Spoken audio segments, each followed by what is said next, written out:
Antes da gente tomar a decisão de internalizar ou terceirizar qualquer coisa dentro do nosso mundo de e-commerce, o mais importante é a gente definir o nosso core business. Então, o que é mais importante para a nossa empresa nesse momento?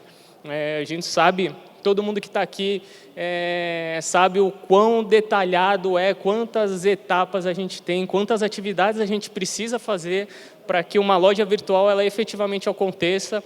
E se a gente for fazer tudo de uma vez, principalmente para quem está começando, a gente muitas vezes acaba se perdendo. Então, qual que é a primeira batalha que a gente vai enfrentar, ou que vocês vão enfrentar, e qual que é o plano para o futuro, quais são os próximos passos, as próximas etapas e as próximas batalhas que a gente vai comprar ao longo do tempo. Para ilustrar um pouco isso, não ficar tão genérico assim, eu trouxe o exemplo do Cinemark.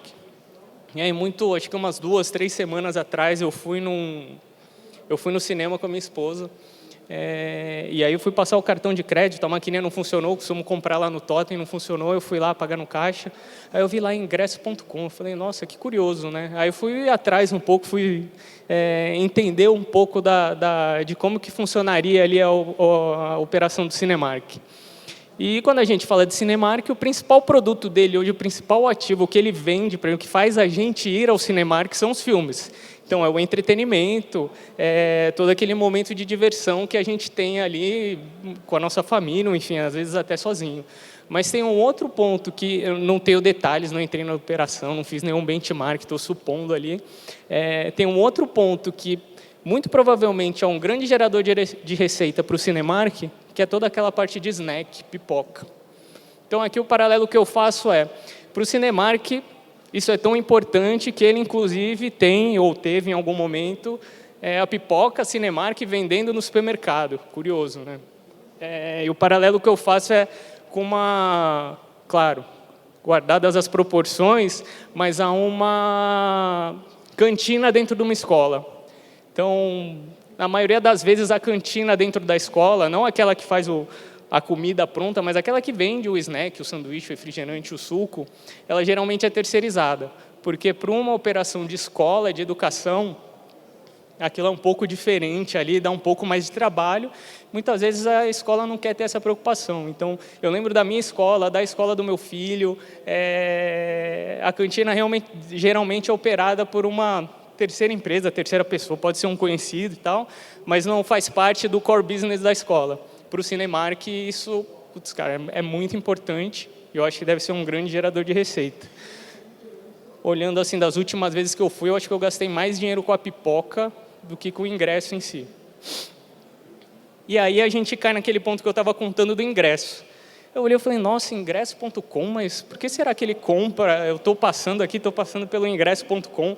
Aí eu fui dar uma pesquisada na internet e encontrei essa citação aqui do CEO, do Marcelo, CEO do Cinemark, numa entrevista do ano passado para a revista No Varejo. E o mais curioso aqui, o ponto que eu queria reforçar é quando ele destaca que essa decisão é baseada na viabilidade econômica do nosso negócio. Então, quando a gente pensa em Cinemark, falou, por que eles não têm um sistema de venda de ingressos? Depois eu até entendi, fiquei confabulando ali comigo mesmo. Quando você vende online e vende no ponto físico, principalmente de ingresso, você não pode vender um a mais, senão a pessoa vai sentar no chão, né? Era comum alguns anos atrás.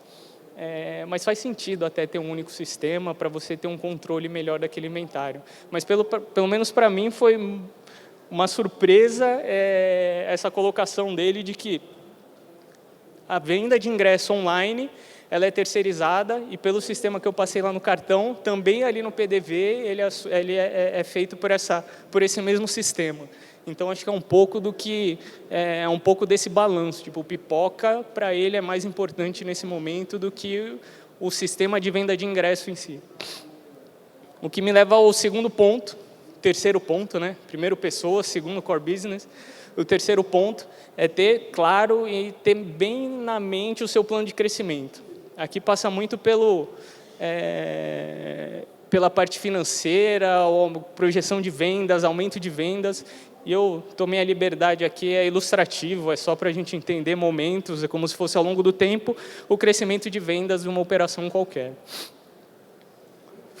E aqui uma linha de custo fixo que acompanha essa projeção de crescimento. Estou tirando dessa conta aqui investimentos em marketing, qualquer esforço variável. Faz sentido que no começo de uma operação a gente faça uma antecipação de investimentos, até para colocar ela de pé. A gente precisa investir em tecnologia, precisa investir minimamente em pessoas. Se a gente vende algum tipo de produto, ter esse produto em estoque, então faz sentido a gente ter esse investimento. Em algum momento, ao longo do tempo, a gente atinge esse ponto ótimo da otimização de custo, onde as suas vendas, o seu número de pedidos, ou o que você está trazendo de receita, ele é maior do que o seu custo fixo. Só que em algum determinado momento, essa operação ela fica estagnada pela estrutura que você montou, então ela não consegue crescer mais. E aí, nesse momento, você precisa fazer um novo investimento para poder continuar o seu crescimento. Senão, aquela linha ela vai acompanhar ali e você vai continuar vendendo lá os seus X pedidos mês sem conseguir crescer mais, porque a sua operação não suporta mais isso. E é justamente nesse ponto aqui que é a tomada de decisão chave entre o internalizar ou terceirizar uma operação. Muitas vezes a decisão ali, ela precisa ser tomada muito rápida. Preciso crescer, preciso trocar minha plataforma, eu preciso ter um investimento adicional de mídia e talvez eu não tenha as pessoas para gerenciar. Então, é nesse momento que as decisões de vou trazer mais pessoas ou vou contratar alguém que possa fazer isso para mim, ela é tomada. Espera aí. E aí, eu trago o quarto ponto, que é talvez um dos mais importantes aqui de tudo que a gente falar, é encontrar parceiros de negócio. Então, eu acho que muito mais do que fornecedores, a pessoa que vai estar com você prestando um serviço ou fazendo uma determinada atividade, ela tem que ser um parceiro que ajude a sua organização a crescer e, ao mesmo tempo, você, de alguma maneira, contribua para que ela também se desenvolva e cresça ao longo do tempo. Espera aí, gente, está falhando aqui o negócio.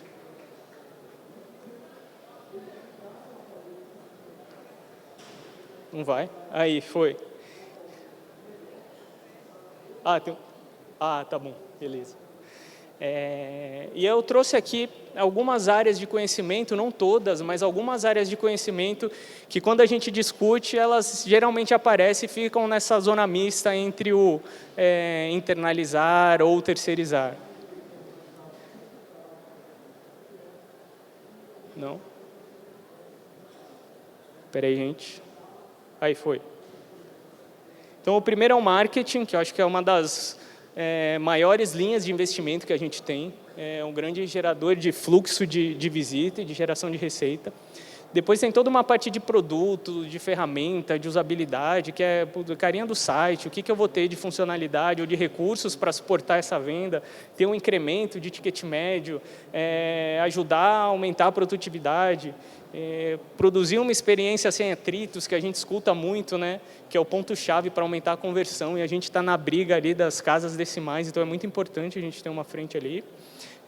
A parte de produção de conteúdo, o nosso produto ali, o que o site diz é o que encanta o consumidor ali naquele momento, né? Então, quando a gente alia isso a uma boa estratégia de SEO, pode ser um dos grandes alavancadores de receita.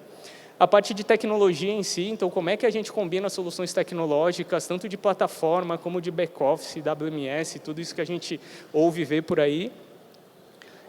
A parte logística é que eu juntei toda a parte de operação, CD e transportes, então a experiência do nosso cliente, do nosso usuário, ela não acaba depois que a gente efetua a venda, e quem acompanha o NPS ou tem um NPS como um indicador-chave de sucesso, sabe que essa é uma das etapas que mais afeta o índice de satisfação dos nossos clientes. A maior parte de reclamação é atraso da entrega, não sei onde está meu pedido, então a gente sofre um pouco ali com essa frente, então a gente precisa trabalhar muito bem ela. Toda a parte de atendimento, e aqui call center, é um dos pilares.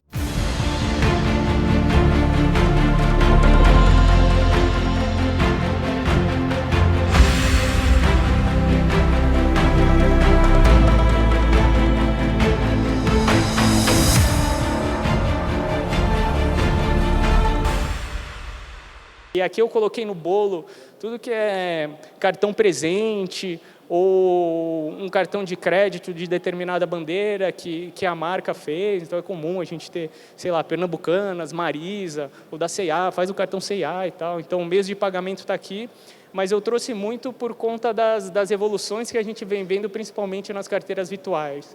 A gente fala, putz, Apple Pay, Google Pay, Samsung Pay, tipo a sua marca Pay, será que é estratégico a gente ter um meio de pagamento, uma carteira virtual? Acho que é mais para reflexão, não vou entrar no detalhe aqui, mas até que ponto a gente deve depender só do mercado ou até que ponto a gente deve trazer e criar o nosso próprio meio de pagamento. E aí, só fazendo um rápido parênteses, o Grupo Boticário hoje ele opera 4 marcas de varejo, existem outras unidades de negócio. Voltando um pouquinho lá de meios de pagamento, a gente tem uma unidade de negócios focada em meios de pagamento, que é a MOS. Aqui eu trouxe só as unidades de varejo que vendem produtos ou estão ali na rede de distribuição do varejo tradicional. Então, não vou entrar no detalhe, mas a gente tem o Boticário, Eudora, com muito foco em venda direta, Quem Disse Berenice, que é a maior rede de maquiagem do Brasil hoje, The Beauty Box, com produtos nacionais e internacionais, ali uma venda multimarca. A unidade mais recente aí que a gente construiu, que foi a MultiB, para operar marcas terceiras no canal não proprietário. Então, como é que a gente leva produtos para que a gente representa exclusivamente no Brasil, marcas internacionais ou nacionais, para a rede não proprietária. Então, como é que a gente coloca numa farmácia, como é que a gente coloca eventualmente num mercado, e como é que a gente opera esse canal de distribuição. E a mais recente aquisição do grupo, que foi a Vult, não sei se todo mundo sabe, então a Vult agora faz parte do grupo, mais uma marca aí para a gente operar com muito amor, todo mundo muito animado com a chegada de Vult, e a gente ainda está se entendendo ali como é que isso entra dentro da nossa operação. Para os exemplos que eu vou dar daqui para frente, a gente vai focar nessas 4 unidades, que são as 4 unidades que a gente opera o canal efetivamente. MultiB, por ter a característica de um canal não proprietário, e Vult, porque está chegando agora, a gente ainda está entendendo como é que vai operar daqui para frente. Tá bom? Então, vamos lá. Dentro daquelas... Contar um pouco da nossa historinha ao longo do tempo, agora, operando essas 4 marcas. E aí eu separei, tirei aqui daquelas áreas de conhecimento, a partir de meios de pagamento, e deixei todas as outras para vocês entenderem como é que a gente evoluiu ao longo do tempo, internalizado ou terceirizado. E aqui, só por questões de ajuste do layout do slide, quando a gente vê in, quer dizer que é interno, que a gente operava 100% interno. Quando tiver out, só por conta do espaço, porque era muito grande, indica uma operação terceirizada. E quando tiver in-out, é um híbrido, e aí eu indiquei ali, então, parte dentro e parte fora. Beleza? Era só por não querendo colocar termos em inglês, mas é só para a organização, ficava um pouquinho melhor assim no layout. Então, voltando lá para 2011, quando a gente tinha a unidade de Boticário, para marketing, por exemplo, a gente operava 100% com uma agência terceirizada. A partir de produtos, usabilidade, a gente tinha pessoas no time operando isso. Aqui a gente não tinha visão grupo ainda, cada marca operava de maneira independente. A plataforma tecnológica que a gente operava era a SaaS, era uma plataforma SaaS, então uma plataforma de mercado, que quem opera qualquer plataforma de mercado sabe que a gente tem algumas limitações, muitas coisas boas que a gente já recebe pronto, algumas outras que a gente tem que trabalhar, então era uma plataforma SaaS. Toda a produção de conteúdo era feita fora, a gente tinha um time que operava toda a parte de cadastro e alimentação do conteúdo dos produtos, mas isso era feito fora. Até pelas agências de marketing, a gente tinha uma bola dividida com o time de marca. A logística era própria, em Curitiba, então operando só o Boticário em Curitiba, e o atendimento ele era híbrido, assim, foi sempre híbrido. Então, híbrido, o que eu quero dizer com híbrido?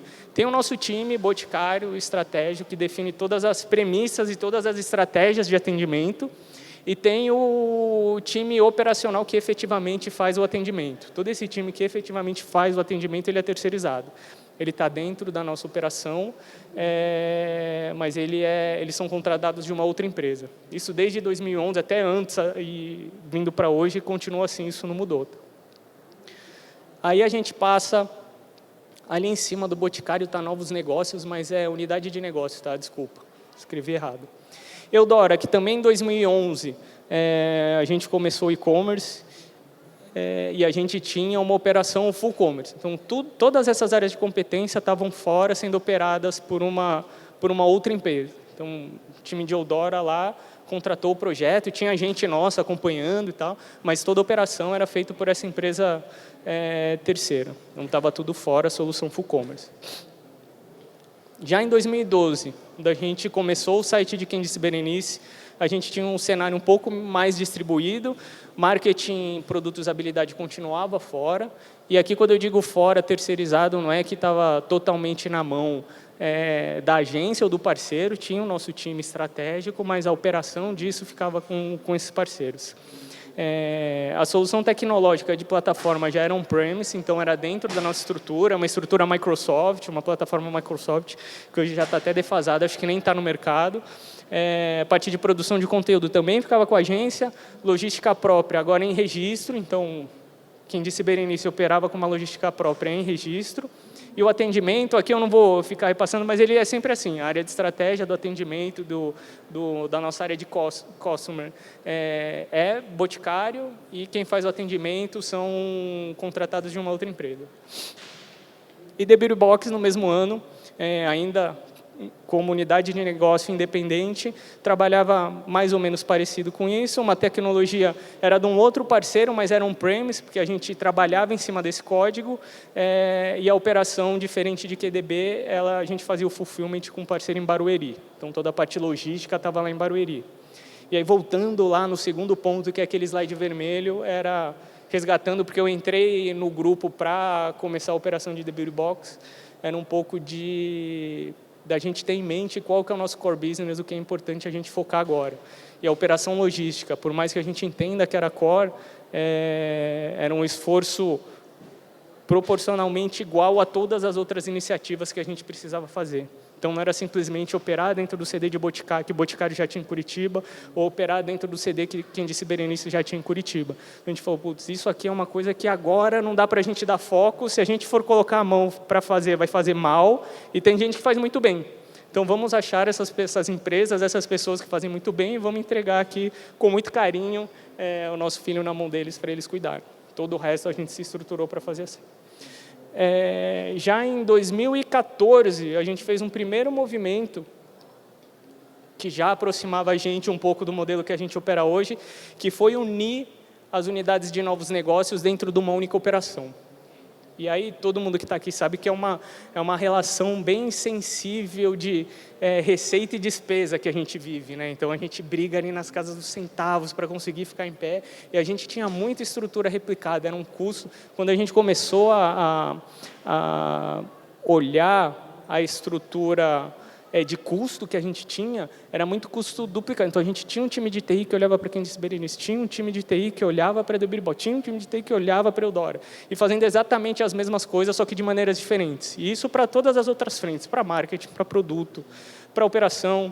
Eu acho que só o atendimento que não, porque era uma mesma estrutura desde sempre.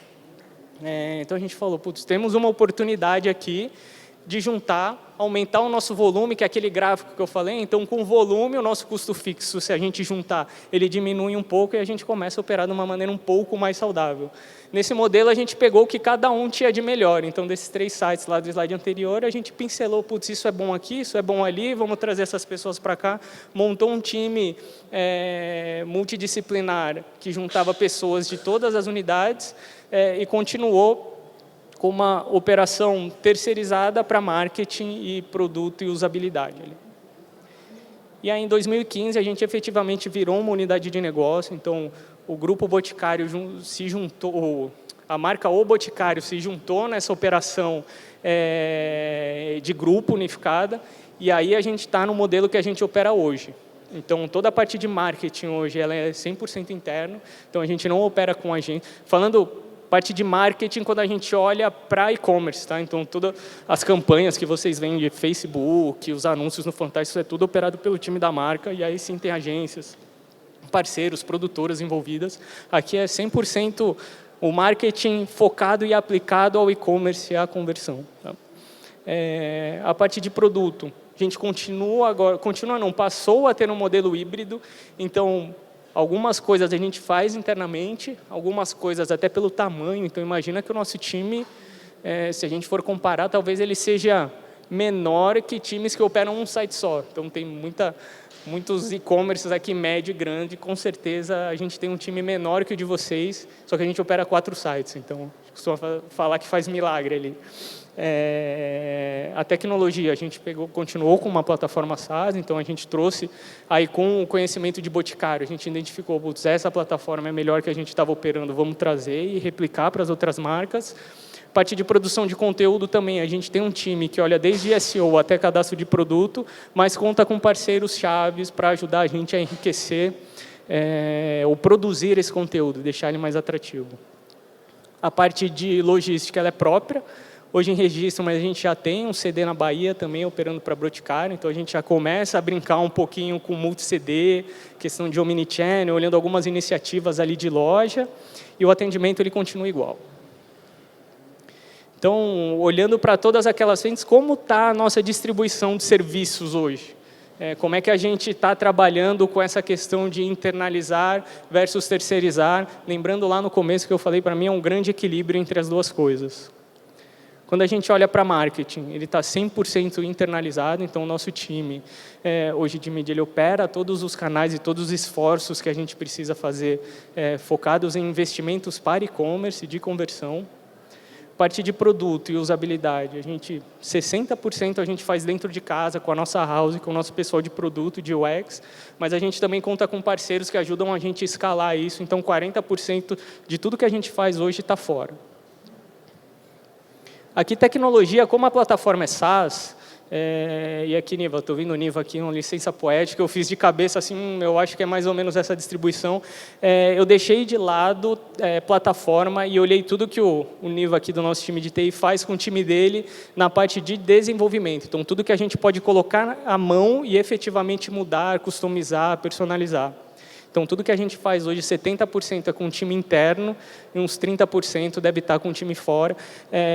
E aqui não contando projetos. Então, putz, imagina, sei lá, qualquer coisa. Lançou uma nova marca Boticário, tem um projeto de um novo site. Todas as premissas que a gente já tem aqui daquela visão de unidade grupo, ela se mantém. Então, vamos continuar na mesma plataforma. A gente já sabe o que funciona, o que não funciona, mas a gente precisa de um investimento adicional. Esse tipo de investimento não está refletido aqui em TI. Tá? É o nosso investimento de dia a dia, de coisas que a gente efetivamente pode colocar à mão. Parte de produção de conteúdo também, 60% a gente faz com o nosso time interno e 40% a gente faz com parceiros. E aí o time interno aqui ele se expande um pouco, porque nessa área a gente começa a ter um pouco mais de interface e aderência com os times das marcas. Então, o time que desenvolve produto, o time da indústria, o time de sustentabilidade. Então, mais gente começa a agregar informação ali para essa construção de conteúdo. Logística 100% internalizada, então a gente e aqui não é transporte, é só operação CD, tá? Então transportadoras, não temos transportadoras próprias ainda, né?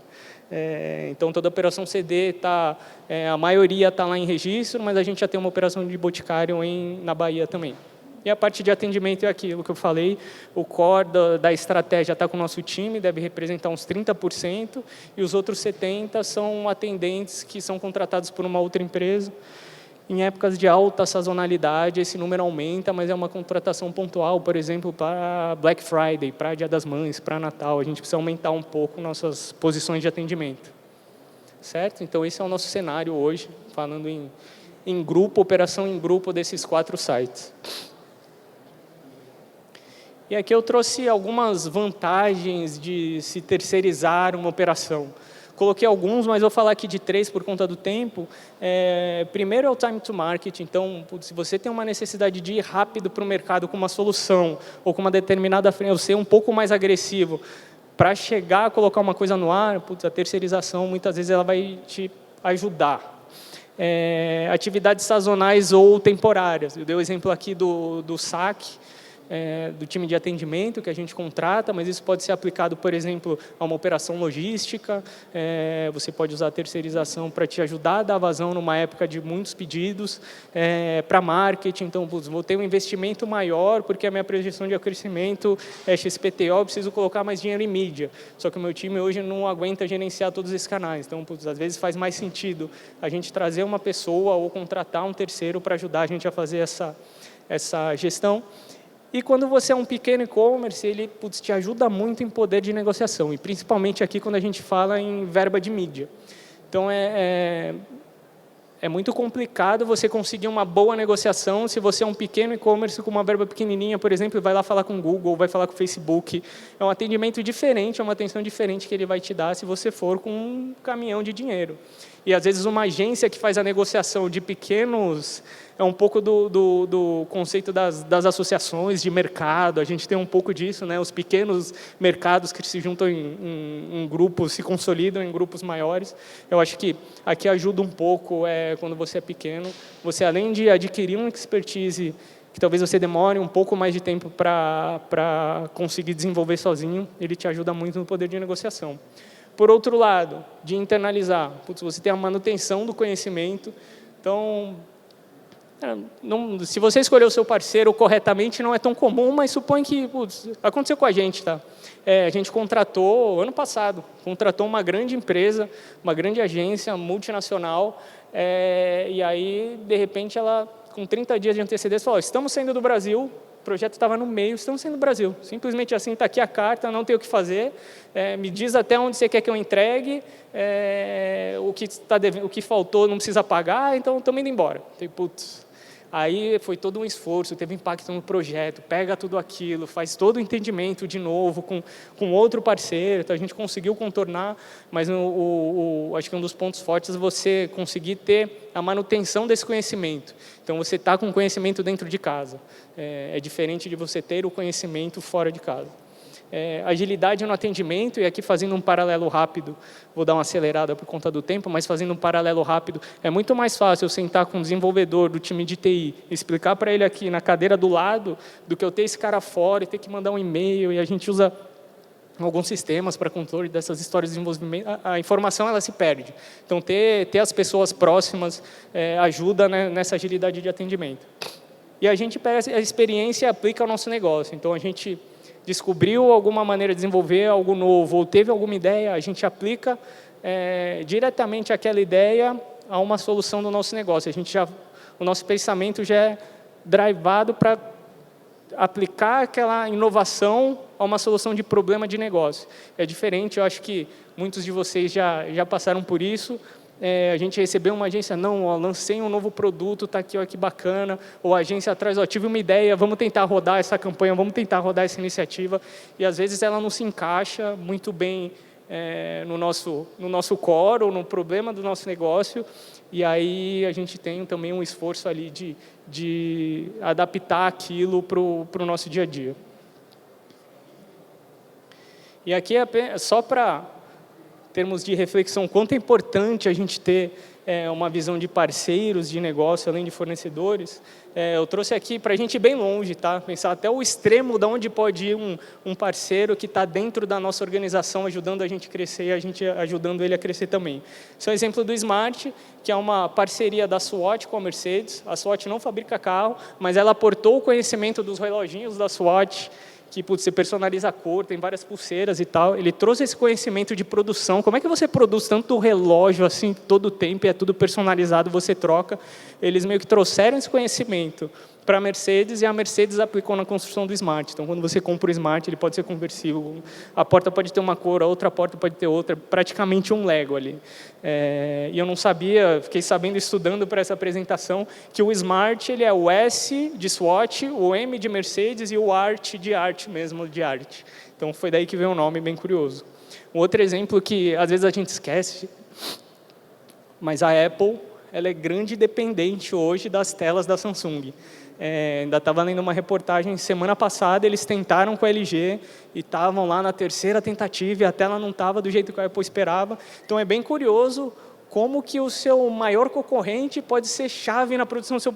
Então, essa relação que é muito, às vezes, até difícil da gente entender. Fala, caramba, a gente está ajudando no crescimento do nosso maior concorrente em celulares, mas a gente não tem outras opções. Acho que eles estão correndo atrás, eles tinham ali, compraram algumas empresas e tal, mas é um pouco desse ganha-ganha. Claro que a Samsung aplica isso aos seus produtos. Apple tem toda uma questão de software, questão de marca e tal, que diferencia ela um pouco dos celulares Android, principalmente os mid e low, mas, nesse caso, o maior concorrente da Apple é também o fornecedor-chave, que é o que a gente vê, né? Quando a gente está mexendo no iPhone, o tempo inteiro a gente está na tela. A gente pode até ter um negócio de alumínio, um negócio de vidro e tal, mas o que você está ali interagindo o tempo inteiro é com a tela. E um outro, para também trazer o exemplo aqui para a nossa realidade, que é da Brastemp com Ambev. Não sei se todo mundo conhece. Essa é uma Nespresso da Ambev da Brastemp, que faz diversos tipos de bebida. Então, você pode colocar lá a cápsula do Guaraná, colocar a cápsula do Ice Tea, tem algumas outras bebidas, eu não lembro, tem café, tem um monte de coisa. Então, todas as bebidas Ambev, claro, aplicadas a uma solução de produto da Brastemp. Então, acho que isso é o mais importante, acho que de tudo que eu falei aqui, que é entendam o seu fornecedor ou seu parceiro como um braço avançado da sua organização fora dela. Então, é muito importante, do mesmo jeito que ele te ajuda a crescer e te traz para um novo patamar, você também acho que precisa ter essa relação de ajudar ele também a encontrar novos caminhos. E aí, resumindo tudo isso, para a gente não esquecer, primeiro ponto, cuide das pessoas, o nosso futuro aqui ele só é construído em conjunto. O e-commerce Brasil, acho que é um grande exemplo disso, quantas empresas que estão envolvidas. Se a gente olhar para lá, são tantos logos ali, não consigo nem contar. Mas são todas essas empresas que juntas fazem esse evento acontecer e a gente está junto aqui compartilhando tanta experiência nesse local tão bacana. Então, tem um plano de crescimento para os seus funcionários, para o seu time, se eles são internos, e do desenvolvimento dos seus parceiros também. Acho que é muito importante a gente não pensar simplesmente como é um terceiro, é um recurso. Não, eles são parte do time, são parte da organização. Aquele negócio depende deles. Defina o seu core business. Então, não vamos esquecer de definir o nosso foco de atuação e o que é mais importante para o nosso negócio, para o seu negócio nesse momento.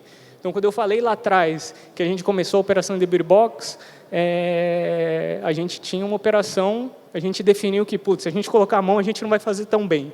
A operação, vamos colocar na mão de quem sabe fazer. Hoje, a gente já tem uma operação aqui. Então, o momento fez com que tudo fosse mais propício para a gente internalizar essa operação.